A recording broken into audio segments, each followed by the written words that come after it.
আমরা সব সময় একটা মেসাল দিয়ে থাকি, গাছ যেমন ফল তেমন। রাষ্ট্রের প্রধান যখন ইনসাফগার হয়ে যায়, রাষ্ট্রের প্রধান যখন ন্যায় বিচারক হয়ে যায়, রাষ্ট্রের প্রধান যখন মানুষের জন্য ভালো চিন্তা করে, ভালো কামনা করে, তার অন্তরের এই ব্যথা আল্লাহ তাআলা রাষ্ট্রের প্রত্যেকটা পাড়ায় পাড়ায়, মহল্লায় মহল্লায় ছড়িয়ে দেবেন না সুবহানাল্লাহ।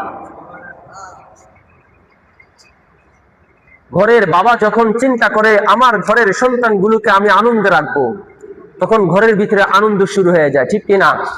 ঘরের বাবা যখন চিন্তা করে আমি আমার সন্তানদেরকে ভালো খাওয়াবো, তখন ঘরের মধ্যে ভালো ভালো খাবারের আয়োজন হয়, ঠিক কিনা? ঘরের প্রধান যখন চিন্তা করে আমি আমার সন্তানগুলোকে সুন্দর দামি দামি জামা কাপড় পরাবো, তখন ঘরের সকলের পোশাকের পরিবর্তন ঘটে যায়, ঠিক কিনা? ঘরের মানুষ যখন, মা এবং বাবা যখন চিন্তা করে আমি নেককার সন্তান, সুসন্তান আমি পয়দা করব, তখন ঘরের ভিতরে শিক্ষিত ভদ্র সভ্য সন্তান জন্ম হয়, সেই গাছুটি ইয়াবাকর নেশাখোর সন্তান জন্ম হয় না, ঠিক কিনা?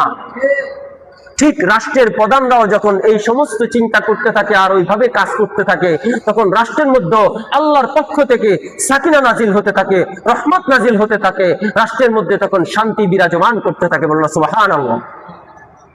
এই কথাই আল্লাহ বলতেছে, আমি জমিনকে বিস্তৃত করে দিয়েছি, প্রত্যেকটা প্রাণীকুল, গবাদি পশুদেরকে, প্রত্যেকটা মানুষকে, জীব জানোয়ারকে জমিনের মধ্যে আমি চলাফেরা করার জন্য নিরাপদ করে দিয়েছি।